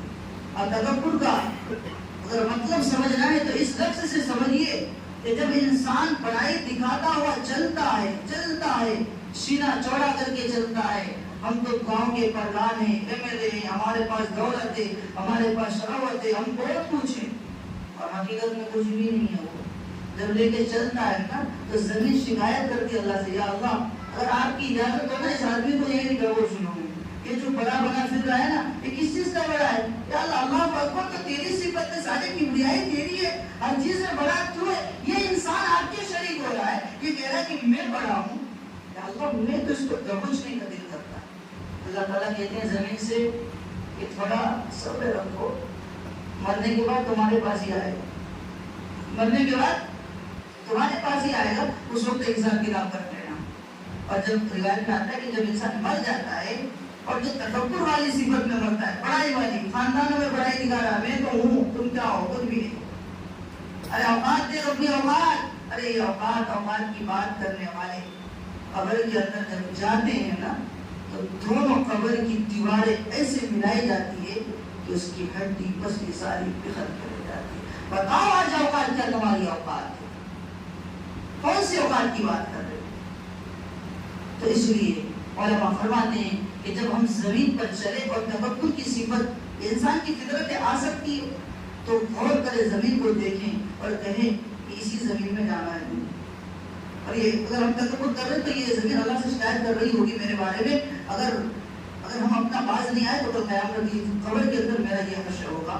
تو اسی وقت جب یہ ہم محسوس کریں گے اور زمین کو دیکھیں گے، یہ بات اپنے ذہن کے اندر لائیں گے، انشاءاللہ کچھ دن رہے گا، کچھ دن کے بعد آپ کی حقیقت میں تکبر والی صفت ختم ہوتی چلی جائے گی۔ اگر تکبر میں آپ رہیں تو آپ کی مغفرت، ہماری مغفرت اس حال میں بھی نہیں ہو سکتی۔ ولا الى مسبل، اور آگے فرماتے ہیں ولا الى مدمن خمر، جو شراب پیتا ہے دنیا کے اندر، شراب پیتا ہے۔ شراب کا مسئلہ یہ ہے کہ جو آدمی شراب کو حلال سمجھ کر کے پیتا ہے تو وہ تو اسلام کے اندر داخل ہی نہیں، اسلام سے ختم ہو چکا ہو، اس کا ایمان ختم اور کچھ بھی نہیں رہا باقی، جہنمی آدمی بن چکا ہو۔ کون اپنے آپ کو جہنم میں دلانا چاہتا؟ تو من شریب الخمر فی الدنیا، جو آدمی دنیا کے اندر شراب پیتا ہے، آخرت کا شراب اس کو نصیب نہیں ہوگا۔ نصیب ہونے کی دور کی بات، جو آدمی حلال سمجھ کے پیتا ہے وہ تو جہنم کی شراب پیے گا۔ جہنم کی شراب پی سکتے ہو؟ اتنی خطرناک ہوگی وہ شراب کا مطلب مشروب جو ہوتا ہے وہ پینے کی چیز ہوتی ہے. شراب اس کو شراب اس لیے کہتے ہیں وہ پینے کی چیز ہے. جو بھی چیز پینے کی ہے اس کو شراب کہہ سکتے ہیں. لیکن یہ شراب کا خاص ایک اصطلاح، خاص ایک نام دیا ہے کہ وہ شراب جو حرام ہے. لیکن جہنمیوں کو جو شراب پینے کی جو چیز دی جائے گی نا وہ گرم اور کھولتا ہوا پیپ اور خون دیا جائے گا. اور کھانے کے لیے جب بھوک لگے گی تو اس کو زقوم کا درخت کا پتا دیا جائے گا، وہ ٹہنی دی جائے گی اور وہ کھانے دار ہوتی ہے جس کو اگر کھائے تو اس کی کھارے ختم ہی ہو جائے، کھا ہی نہ سکے. اور خون اور پیپ اگر وہ پیا تو اس کا پورا جسم اندر سے اندر یا ساری باہر آ جائے. تو شراب اسلام کے اندر جب حرام ہو گیا تو حرام ہو گیا. ہم اس کو ہاتھ تک نہیں لگا سکتے. حرام ہے تو حرام، ہم اس کو نہیں پیے. اور جو شراب پیتا ہے اس کا عادی بن چکا ہے لیکن حلال سمجھ کے نہیں پیتا. وہ سمجھتا ہے کہ یہ حرام ہے اسلام کے اندر پھر بھی پیتا ہے. اس کو رکنے کی ضرورت ہے، اپنے آپ کو بچانے کی ضرورت ہے. ورنہ کل قیامت کے دن سب سے پہلے وہ جہنم میں جائے گا. جنت میں سب سے پہلے نہیں جا سکتا. اگر مرتے دم تک عادی ہی رہا شراب کا، چھوڑا کبھی بھی نہیں، توبہ کبھی بھی نہیں کیا، یہ لفظ استعمال کر رہا ہوں میں، توبہ کبھی بھی نہیں کیا، شراب کا عادی رہا، مرتے دم تک شراب کی توبہ کی نصیب نہیں ہوئی، ایسا آدمی اپنا ٹھکانہ سمجھ نہیں. خدا ہم مسلمان ہیں، صرف نام کے مسلمان نہ بنے، صرف نام کے مسلمان نہ بنے، کام کے مسلمان بنے. جو جنت میں لے جانے کی کام ہے وہ کرے، جہنم کے لیے اپنے آپ کو کیوں تیار کرے. اللہ نے تو کہا، اللہ کے نبی نے کہا ہے کہ جنت اہل ایمان ہی کے لیے بنائی گئی ہے، اس کے علاوہ کسی کے لیے نہیں. ہم ایمان والے ہو کر کے اپنے آپ کو جہنم کی طرف لے جا رہے ہیں. یہ تو ہماری بیوقوفی اور نادانی سے بڑھ کر کیا بات ہو سکتی. کتنی باتیں ہو گئی، پانچ آ گئی. اور اس کے بعد آتا ہے آپ کے لیے والدین، ولا الى آپ کے لیے والدین. جو والدین کا نافرمان ہے، ان کی اطاعت، ان کی فرما برداری، ان کی باتیں نہیں سنتا ہے، ان کو کوئی حیثیت نہیں رکھتی، ان کے اپنی بیوی کی بات سنتا ہے، ان کی باتوں کو ٹال دیتا ہے. حضرت علقمہ رضی اللہ تعالیٰ عنہ کی روایت موجود ہے. وہ صحابی تھے، صحابی ہونے کے بعد بھی کیا حاصل ہو رہا ہے. صحابی جس نے اللہ کے نبی کو دیکھا، اللہ کے نبی سے ملاقات کی، وہ آدمی جنتی کی بشارت پانے والا. حضرت علقمہ رضی اللہ تعالیٰ عنہ موت کا آخری وقت ہے، موت روح نہیں نکل رہی. اللہ کے نبی نے پوچھا اس کا کیا عمل تھا. ان کی والدہ فرماتی ہے کہ دو کی بات آتی، میری بات آتی، اس کی وائف کی بات آتی. یہ اپنے وائف کی بات کو مان لیتا، میری بات کو چھوڑا دیا کرتا تھا. میری بات کی کوئی حیثیت ہی نہیں تھی. اس لیے علماء فرماتے ہیں اگر کوئی مجلس لگی ہو اور تمہارے ماں باپ کی بات پھر بھی غلط ہی ہے اور تیری بیوی کی بات صحیح ہے، پھر بھی اس وقت تمہیں اپنے والدین کی بات کو صحیح قرار دینا ہے، اپنی بیوی کی بات کو ٹکڑا دینا ہے. اور اپنی بیوی کو تم کمرے میں لے جا کر کے بڑے منت و سماجت کے ساتھ اسے سمجھائیے کہ آپ میری شریک حیات ہے، آپ میری زندگی ہیں. میں نے جس طرح سے آج اپنی ماں باپ کی بات کو صحیح قرار دیا ہے، ان کی لاج رکھی ہے، ان کی محبت کو ہم نے سامنے رکھا، اسی طریقے سے تیری اولاد بھی اپنے وائف کے سامنے تمہاری سائڈ دیں گے، تمہیں رسوا نہیں کریں گے. اگر میں ایسا نہیں کرتا تو میں تمہاری بات کو لیتا، اپنے والدین کی بات کو ٹکرا دیتا، تو کل تمہاری بھی اولاد ہوگی اور اس سے بڑھ کر تمہیں سلام کرے، اس سے بڑھ کر سلام کرے. اس لیے والدین کی باتوں کو سراپو رکھو. شریعت کے خلاف جو بات ہے وہ کسی کی بھی نہیں مانی جائے گی، لیکن شریعت کے دائرے کی جو بات ہے. ابھی ہمیں ایک صاحب ملے تھے، وہ کہتے ہیں کہ میری والدہ مجھ سے کہتی ہے داڑھی کیوں رکھ رہے ہو، شادی نہیں ہوئی کیوں داڑھی رکھ رہے ہو، شادی ہو جائے پھر داڑھی رکھو. یہ غلط بات ہے، بہت غلط بات ہے. نبی کریم صلی اللہ علیہ وسلم کا چہرہ رکھنے سے منع کیا جا رہا ہے صرف شادی کے نام پہ. آپ نبی کی سنت رکھ کر کے داڑھی رکھیے، آپ کے ہزاروں رشتے آئیں گے.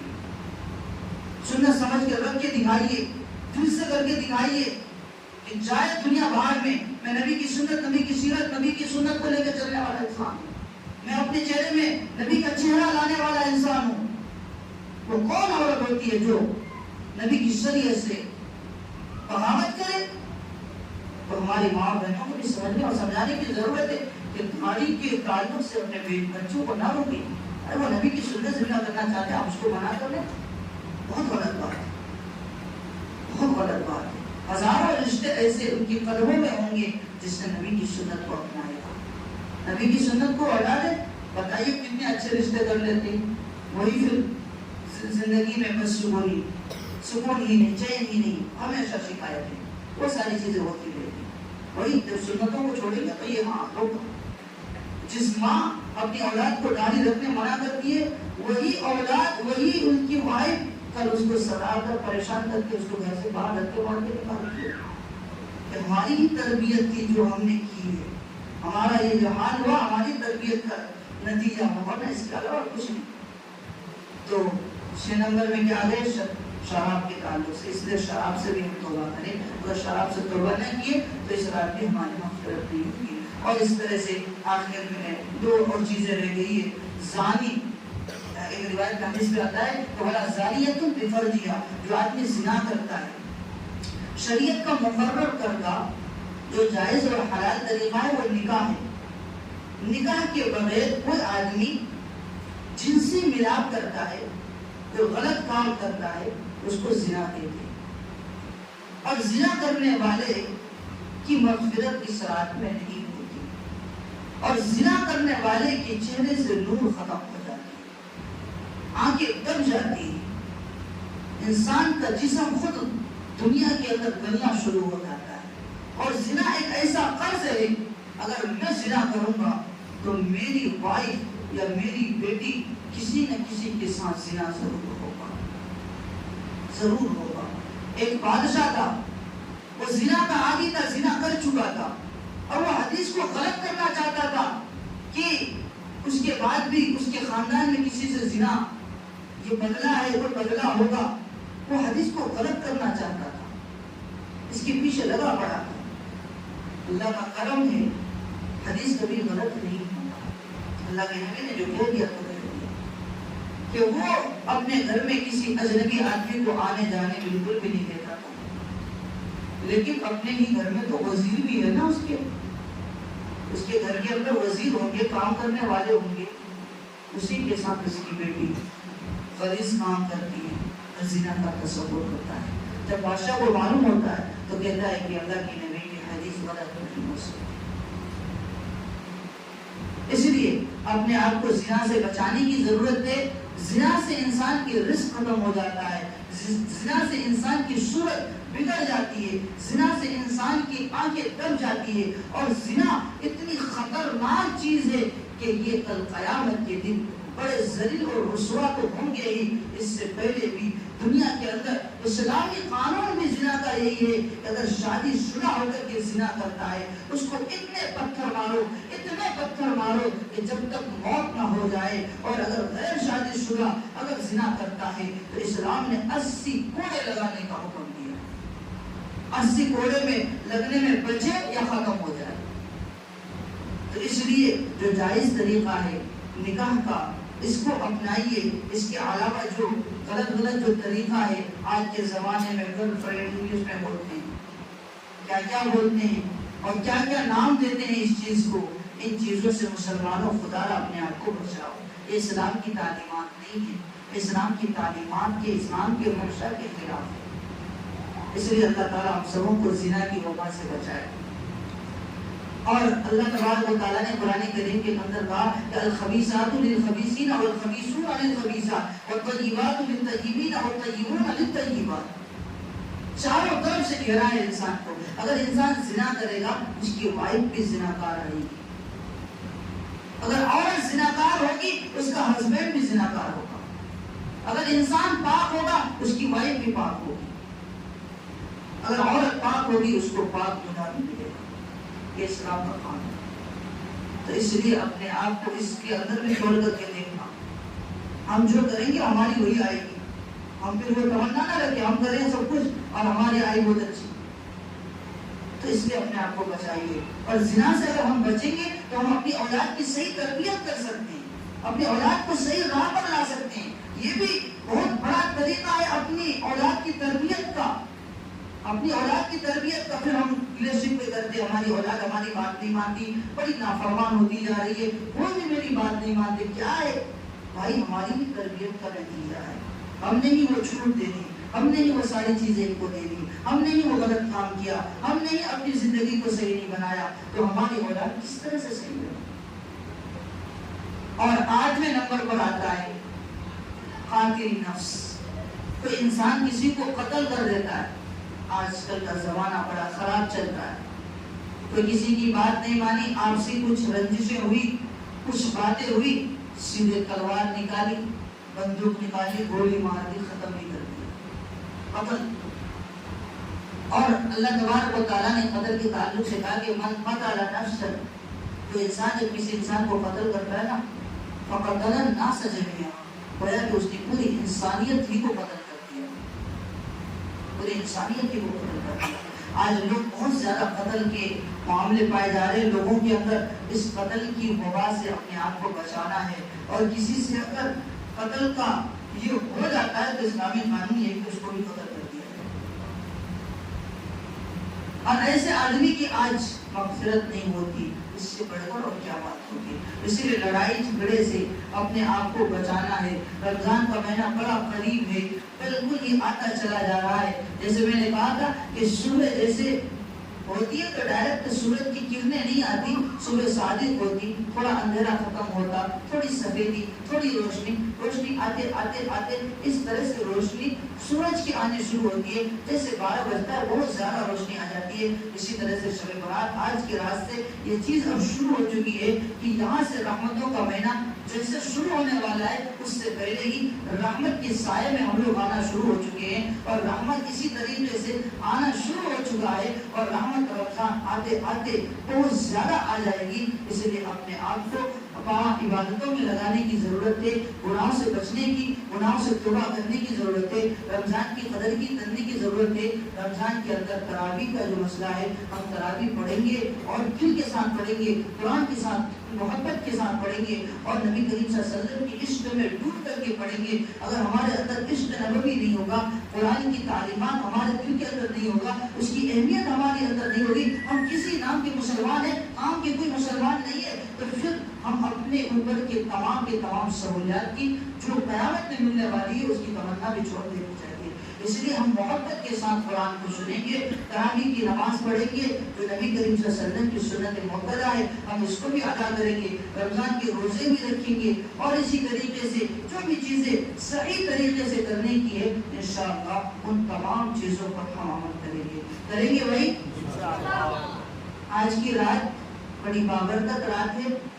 جو حضرات یہ بات سن چکے ہیں، ان باتوں کو اپنی زندگی میں لانے کی کوشش کریں، اور ان باتوں پر عمل کرنے کی کوشش کریں کہ جو بات آج ہمیں کہی گئی ہے کہ یا اللہ ان باتوں پر ہم سب کو عمل پیرا فرمائیں، اور ہم سب کی زندگی کو بدل دیجئے، ہم سب کی زندگی اور برکت عطا فرمائیے. آج رزق مانگنے کی رات ہے. رزق کے اندر وہ ساری چیزیں آ جاتی ہے جو انسانوں کو کوئی پریشانی میں مبتلا ہو، پریشانی سے ان کو نجات مل رہی ہے، یہ بھی رزق ہے. صرف کھانا پینا یہ ملنا یہی رزق نہیں ہے. زندگی کے اندر چین و سکون ہو، خوشی کے لمحات ہو، یہ بھی رزق کے اندر داخل ہے. تو یہ تمام کی تمام چیزوں کو آپ اللہ رب العزت سے مانگیے. اللہ رب العزت آج کے دن تو آج آسمانی دنیا پر غروب شمس سے اترے ہوئے ہیں، اور ہم سب سے ندائیں اور ثنائیں لگا رہے ہیں. ہے کوئی مغفرت طلب کرنے والا، ہے کوئی بخشش طلب کرنے والا، ہے کوئی رزق کا طلبگار، ہے کوئی بے جان مقدمات میں پھنسے ہوئے انسان جس کو رزق اور یہ ساری چیزیں عطا کی جائے. تو ہم سب کو یہ سب مانگنے کی ضرورت ہے، اپنی زندگی کو بدلنے کی ضرورت ہے. اللہ تعالیٰ ہم سبوں کو ان تمام باتوں پر عمل کرنے کی توفیق عطا فرمائے. اور صرف یہ نہیں کہ بھائی یہاں سنڈے اتوار کے دن تفسیر کا کام چلتا ہے، تفسیر ہوتی ہے، ہم لوگ آتے ہیں نماز کے لیے، اتنی جلدی میں بھاگتے ہیں، ایسا لگتا ہے کہ بہت بڑا کاروبار ہم لوگ کا رکا ہوا ہے، نہیں جائیں گے تو ختم ہی ہو جائے گا. ختم ہو جائے تو ہو جائے، تھوڑی دیر بیٹھ بھی لیں گے تو ہو سکتا ہے اس کی برکت سے اور جب آنا شروع ہوتا ہے تب محسوس ہوتا ہے انسان. بہت سارے جو نمازی لوگ ہوتے ہیں نا، وہ اپنے دکانوں کو کھول کر کے نماز کے وقت جو کتنے بھی گراہک کے سامنے وہ پرواہ کرتے نماز کے لیے آ جاتے ہیں. کون آتا کون جاتا نہیں، جیسے ہی آتا ہے لوگ اس کے انتظار میں پوری دکان بھری پڑی. ہاں کئی کا تجربہ ہے، انہوں نے آ کر کے مجھ سے کتنے لوگوں نے یہ باتیں کہی کہ مفتی صاحب ایسی باتیں ہم سب کو دیکھنے کو ملتی ہے. تو میں یہی کہتا ہوں کہ یہ اللہ رب العزت کے دین سے جس کو محبت ہوتی ہے، اللہ کا جو کام کرتا ہے اللہ اس کا کام کرتا ہے. من کان للہ کان اللہ لہ، جو اللہ کا ہوتا ہے اللہ اس کے لیے ہوتا ہے۔ اس پر دو واقعہ سنا کر اپنی بات کو ختم کروں گا کہ ایک صاحب تھے، وہ نماز کے لیے مسجد کے اندر تشریف فرما تھے اور نماز پڑھ رہے تھے، اور مسجد کے چھپر میں آگ لگ چکی ہے، اور اتنی آگ لگ چکی کہ پورے محلہ والے جل چکے ہیں، اور محلہ سارے جمع ہو کر کے آواز چیخے پکارے مار رہے ہیں کہ بھائی مسجد کے اندر آگ لگ چکی ہے، یہ کتنا بڑا عبادت گزار بندہ بن رہا ہے، عبادت نہیں کر رہا ہے، نماز ہی پڑھ رہا ہے، ہماری آواز اس کو پہنچنے کی نہیں پہنچتی، جل جائے گا، نکلو نکلو، بہت ہی آواز دیے جا رہے ہیں، لیکن وہ اپنی نماز میں مشغول ہے۔ جیسے ہی نماز سے باہر نکلا تو کہتے کیا ہوا، اتنی بھیڑ کیوں ہے یہاں، میرے اوپر دیکھ کچھ، تو کہتے کرے تم دنیا کی اس ایک گناہ آگ سے بچانے کی مجھے کوشش کر رہے تھے، میں تو اپنی دعاؤں میں اپنی نماز میں اللہ تعالیٰ کے وہاں جو آگ 70 گناہ بڑھ کر ہوگا اس آگ سے بچنے کی کوشش کرتا تھا۔ اور من کان للہ، جب اللہ کے لیے جب یہ بنتا ہوا اللہ اس کے لیے ہو گیا، آگ لگی محسوس تک ہونے لگی۔ ایک عورت تھی، شیطان آ کر کہتا ہے نماز شروع کرتی، وہ نماز اللہ اکبر، شیطان آ گیا، بچے کو لے جا کر کے کہہ رہے کہ تم نماز نہیں توڑو گی، نماز بچے کو ہم تنور میں ڈال دیں گے، وہ تندور جو بنا ہوا تھا آگ کا جس میں روٹی وغیرہ بناتے ہیں اس میں ڈال دیں گے، بچے کو لے کر کے ڈالنے کے لیے تیار، اور عورت نماز توڑنے کے لیے تیار نہیں، بھائی میں نماز میں کیسے توڑوں؟ چنانچہ وہ شیطان اٹھا کر انسانی شکل میں آیا تھا، پھینک کر کے چلا گیا۔ جب نماز سے فارغ ہوئی تو دیکھ رہا ہے، یہ دیکھ رہی کہ میرے جو بچے تھے وہ آگ کے انگاروں سے کھیل رہے ہیں، آگ کے انگارے اٹھا کے کھیل رہے ہیں۔ من کان للہ کان اللہ لہ، اگر ہم اللہ کے لیے ہوں گے اللہ ہمارے لیے ہو جائے گا۔ اس لیے ان تمام باتوں پر صرف سننے کی ضرورت نہیں ہے، اس پر عمل کرنے کی بھی ضرورت ہے۔ دین اسلام نام ہے، جو دین ہے جس کا نام ہے، یہ صرف جاننے کا نام نہیں ہے کہ ہم دین کو جانتے ہیں تو ہم دیندار ہو گئے، اس کو ماننے کا نام دین ہے، ہم جاننے کے بعد اس کو عمل کریں، یہ دین ہے۔ اس لیے عمل کریں گے بھائی، ہم لوگ سب تیار ہیں، اللہ تعالیٰ ہم سب کے بیٹھنے کو قبول فرمائے، اللہ تعالیٰ ہم سب کی بات سننے سنانے کو قبول فرمائے، اور اللہ تعالیٰ ہم سب کو جنت میں ایک جگہ جمع فرمائے، آمین کہیے بھائی، اللہ رب العزت ہم سب کو قبول فرمائے۔ وآخر دعوانا الحمدللہ رب العالمین۔ اب جو ہے بچوں کو کچھ کپڑے تقسیم کیے جائیں گے، تو ہمارے مسجد کے ذمہ دار ہمارا ادھر آ جائے اور بچوں کو کپڑے تقسیم کر دیجیے اپنے مبارک ہاتھوں سے، آپ لوگوں کے ہاتھوں سے بچوں کو ملنا یہ بھی سعادت کی بات ہوگی۔